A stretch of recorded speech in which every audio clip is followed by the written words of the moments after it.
The Lord be with you. and with your spirit. A reading from the Holy Gospel according to Luke. Glory to you, O Lord.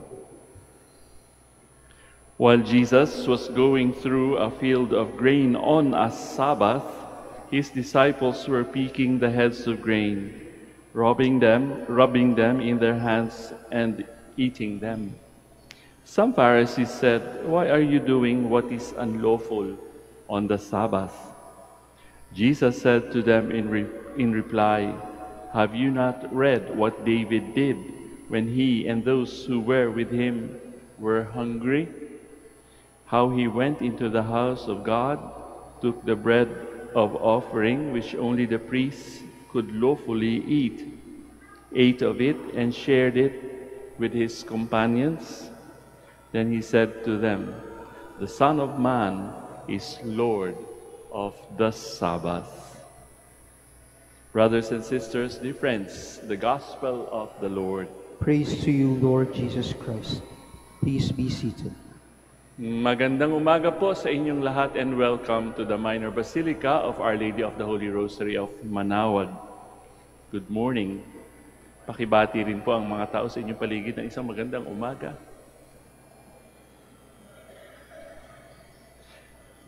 Kadalasan po kapag kami ay nagpapakumpisal dyan po sa Paschal Chapel, of course it's already a big thing kapag ka ang isang Katoliko ay nangungumpisal, sapagkat hindi po marami ang nangungumpisal sa mga panahong ito. Kadalasan ang naririnig namin at the end of the confession, "Father, pwede po magtanong, kasalanan po ba?" Ayan, may mga ganyan palagi. Kasalanan po ba? Kapag umisal na yun, ha? So, ibig sabihin, meron pa rin bumabagabag sa kanyang isipan. Kasalanan po ba? Halimbawa lang, kasalanan po ba yung hindi magsimba ng linggo? Siyempre, itatanong ko po kung anong dahilan. Bakit po, ano po ba ang inyong, bakit hindi kayo makapagsimba ng linggo? Kasi po, duty po ako sa ospital. So, magkakaroon na yan ng explanation.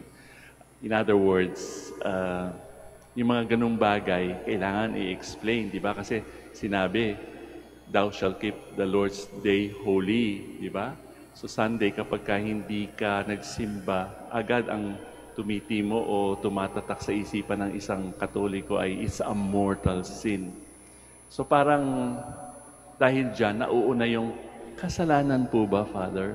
And maybe some or many of us, including ourselves, ay ganyan din ang kasalanan kaya ito? Kasalanan kaya ito? Of course, sa mga obvious na kasalanan, halimbawa, kasalanan po ba, Father, ang makiapid? It's a kind of stupid, ridiculous question, di ba? Alam mo naman yon. Thou shalt not commit adultery. But there are certain things in our Christian life when hindi natin alam kung saan tayo tatayo. Halimbawa, sa ating naengkwentrong ebanghelyo ngayon, parang nakatungtong sa mga numero ang Panginoon at ang kanyang mga disipulo sapagkat sila'y ino-observe ng mga experts, so-called experts of the law, mga Pharisees. Bakit nyo ginagawa yan? Sabat ngayon, bawal. Yan, bawal agad. No? Puro bawal. Don't do this, don't do that. But then there is also a principle in our tradition, sa ating kostumbre bilang mga Kristiyano, yung tinatawag nating reasonableness. Common sense, di ba? Kung halimbawa, ikaw ay isang nanay, nagtatrabaho yung asawa mo, linggo, tapos walang maiiwan dun sa baby, iiwan mo ba yung baby para makapagsimba ka lang? Di ba hindi?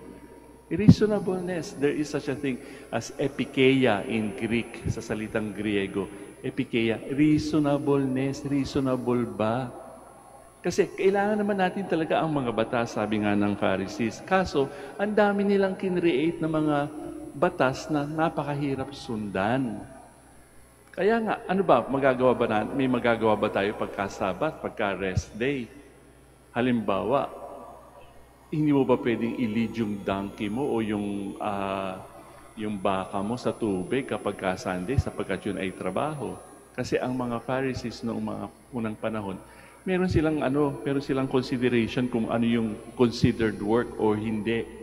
Halimbawa, you can only walk several steps, otherwise it becomes work. And things like those. So it's kind of ridiculous already.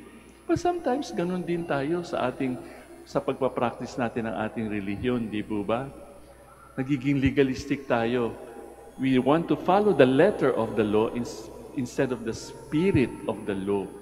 Yung law naman, ang batas, kahit anong batas, ay inilagay sa atin para guminhawa ang buhay natin, hindi para pahirapan tayo. Halimbawa, kung Sabat nga, kung Sunday, the Lord's Day, kung hindi talaga tayo pwedeng magsimba, pwede naman siguro na gawin natin yung isang araw kung saan mayroon tayong day off, yun ang ating gawing Lord's Day. Pero kung merong panahon at merong oportunidad o pagkakataon na tayo ay sumimba kasama ng ibang mga Kristiyano on Sunday, then so be it. Pero kung hindi talaga, kung imposible talaga sapagkat may matindi kang gagawin, halimbawa nagbabantay ka sa isang may sakit, uso naman ngayon ang live streaming, di po ba? So pwede ka mag-live streaming or otherwise, you can go to church on another day. So, reasonableness is what the Lord is asking. Nagugutom yung kanyang mga disciples. Hindi naman sila gumawa ng tinapay di ba? Para pantawid lang ng gutom yung kanilang ginawa. At para mapuntahan o mapuntuhan yung argument ng mga Pharisees, anong sinabi ng Panginoon sa huli? The Son of Man is Lord of the Sabbath. Kaso hindi naman naniniwala yung mga Pharisees sa Panginoon that He is indeed the Lord of the Sabbath. Pero sa palagay ko, sa pagtatanong ng mga Pharisees, why are you doing this? I think we can give them the benefit of the doubt that they meant well too. They wanted everyone to observe the law. But then again, who is the Lord of the Sabbath? Bakit natin kailangan magsimba? Bakit kailangan nating gumawa ng mabuti? It is because the Son of Man, Jesus, is the Lord of the Sabbath. Kapag sinabi niya ng Panginoon, wala nang iba pang argumento. In other words, hindi lamang yung pagsisimba, hindi lamang yung pagsunod sa batas ang dapat nating isaisip. Ang ating focus is the fact that Jesus is indeed the Lord of the Sabbath.